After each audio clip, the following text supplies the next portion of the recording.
Welcome back to Broken Sword 2, The Smoking There.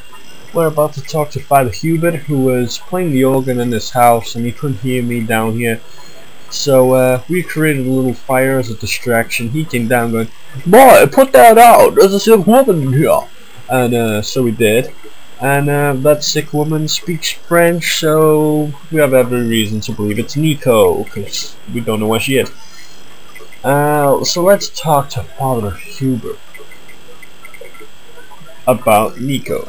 That's my girlfriend you've got in your treehouse. What's the matter with her? She's been bitten by a venomous river snake. But can't you do something for her? There's a cure, isn't there? I ran out of penicillin and morphine years ago, but the local people speak of a root which they believe will counteract poison. Where can I find this root? I don't know, but maybe the shaman of the village can tell us. Will you show me the way to the village? Me? Oh, but I can't. Can't? Nico's life depends on it. You're right. What I should, despite my own guilt and shame. But I can't go as a representative of God with a priest's collar. A priest collar? You mean you put your personal attire higher than the life of a sick woman? I will not go to that village looking anything but my best. Give me your collar. I'm sure I can find a way to press it. Thank you, my son. In the meantime, I must contemplate my sermon. There was obviously more than a creased collar bothering the priest. Okie dokie. So let's find a way to iron out the creases in this lovely little collar. It was Father Hubert's collar. He wanted me to press it for him. So let's put it here in the press. So there I was, hundreds of miles from civilization, doing the housework for a priest. It's a strange world. So this is a little press here. So let's get this cross. Pick it up. It was heavy. I guessed that was intentional. Need to use this to sort of spin this thing around and press the collar, because George isn't that strong. So let's do it.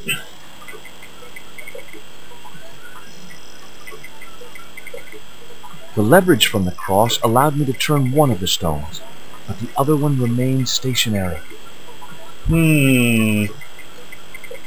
What do we do? Well, luckily for me, I picked up some vines in my last part. Let's tie these things together.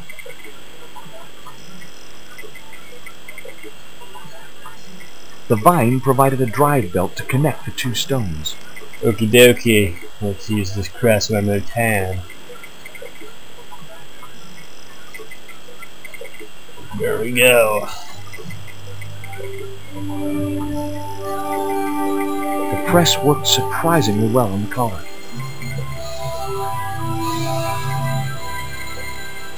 Let's pick up this fine looking collar. One of the finest. Now that it's had George's handiwork done to it. So let's give it to the priest. There we go. Hubert, your collar. There you go, man. Here's your collar, Father.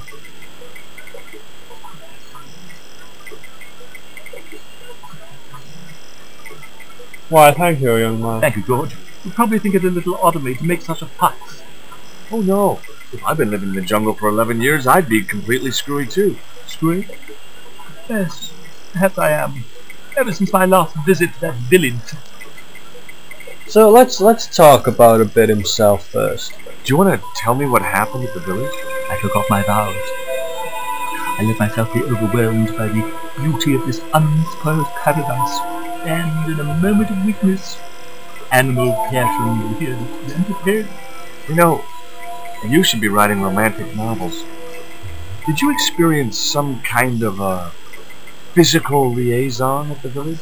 Yes, I'm ashamed to admit it, but I found myself doing the monkey dog.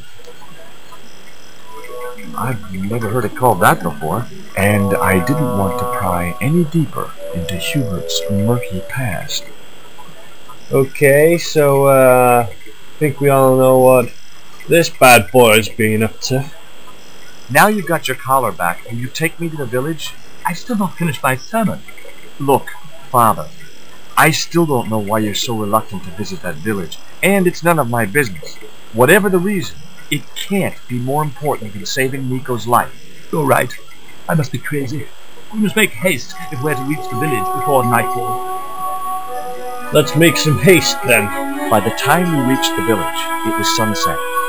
Timing is of the essence. Okay, we're here. Hello, boys. Glad to see you're still wearing the underpants. What? They're the best Christmas present we ever had, Father. Mine are too tight. Well, we all have our cross to bear. This is George. He has a request to make. I'm afraid I can't stay. Good luck, George. Bye. That's a relief. I never feel comfortable with him about. Me neither. These damn pants keep riding right up my butt. So, what do you want?